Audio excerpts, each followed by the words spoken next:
Coach, if you want to start off with an opening statement about tonight's game. Yeah, it was a tough physical college basketball game, two good teams. UConn played very well, and we turned it up in the second half defensively. So it was a struggle to score down the stretch, and I thought both teams did a good job, and it just came down to one possession.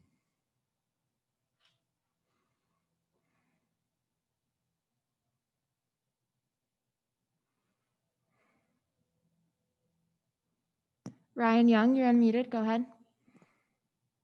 Andy, what was the biggest way you missed Ethan tonight? Well, in a game of toughness, Ethan is one of our toughest players. You saw that last year.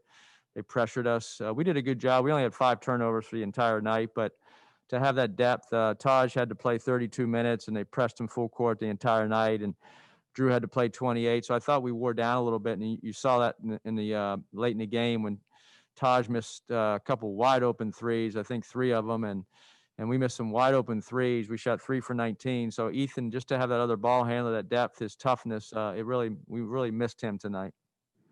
And then you mentioned the offensive struggles down the stretch. What was your main message to the team afterward, your takeaway from that, aside from just the fact that they didn't go in?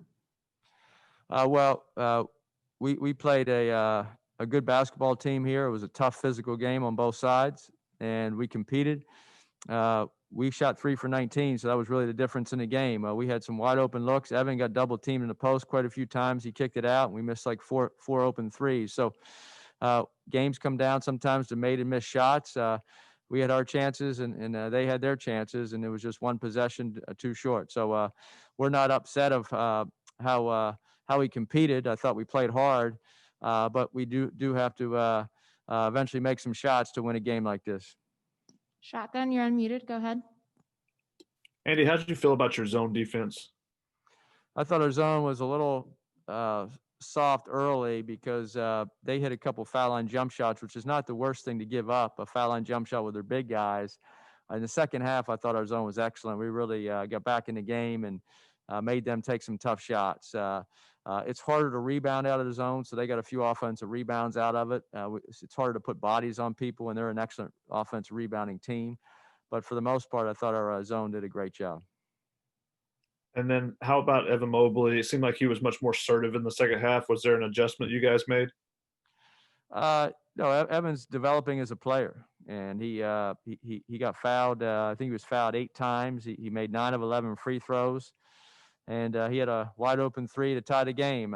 That's not his specialty, but he certainly is developing his 3-point shot. He's already made a couple on the year. So, like your best player misses a shot to tie the game. I guess you have to live with that. But he certainly was a really he was very physical tonight. You saw his ability to get to where he needs to go in the paint, and I thought he did a great job.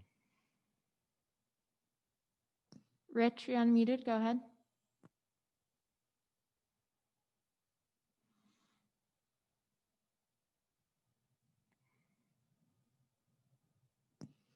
Rich, are you there? Rich, you're muted. Yeah. There we go. Go ahead and ask your question. Okay, Andy, it seemed like during stretches of the game you had trouble getting the ball into Evan.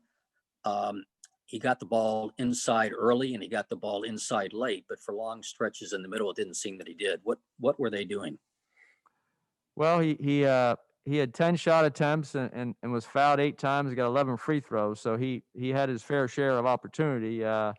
He also had 3 assists. So there you have over 20. That's 20 possessions where he had the ball where he shot it or passed it. He also had 2 turnovers. So, our offense does not come down and throw it to Evan every single time down the court. He is our most dynamic offensive player.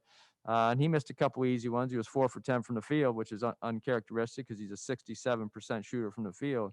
But we did go to him down late in the game, and I thought he made some good plays, and he made his free throws. So we need a team effort. As you saw, he got double teamed. They were they doubled him, and he kicked out. So not only did he have 20 either shot attempts or assists, but then he probably had 5 passes or 6 passes out of the double team where we missed wide open shots, and he should have had 5 or 6 assists tonight. So, when his usage rate was pretty high tonight, but we need a balanced effort inside, outside. We need guys to step up and do better than 3 for 19 from the 3. That's for sure against a team like UConn.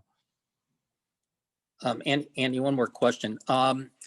Were you playing zone tonight in part because Ethan wasn't there and you needed and you didn't have as much speed in the backcourt? Yeah, our guards. Ethan's our best man-to-man defender in the backcourt. He's physical. He's tough. He's quick with his lateral quickness, and he's a really good man-to-man defender. And so without him, our lack of depth in the backcourt, and we just thought our zone, because of their quickness, their guards are very good. They're very quick. They like to penetrate. And I thought our zone was excellent in the last, say 12 minutes of the game. Patrick, you're unmuted, and this will be the last question for Coach. Coach, given the unusual nature of the preseason, there wasn't any preseason games. How important is this Bubbleville experience for Evan's development, and what do you want to see him come out of here with? Well, I think Evan is learning like the rest of our players. We're a young team in certain positions, and everybody's new. We have 8 new players, and they're all learning to play together. So I think this has been an excellent trip for us. We beat a very good BYU team the other night. We played excellent defense tonight. We were in a one-possession game with an excellent UConn team, and so I think this bubble experience has been good. It's been extremely well run.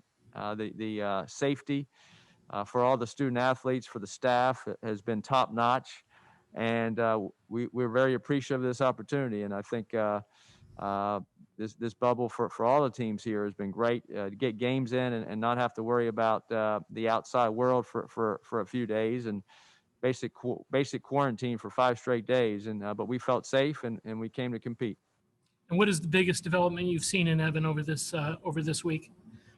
I think Evan now has been played 2 high-level games, and he understands what it takes to win at this level. He did some great things tonight. He also probably learned a lot because they had good big men too. And so I think Evan and the rest of our team are going to understand the level of intensity and the level of physicality that you need to compete at this level.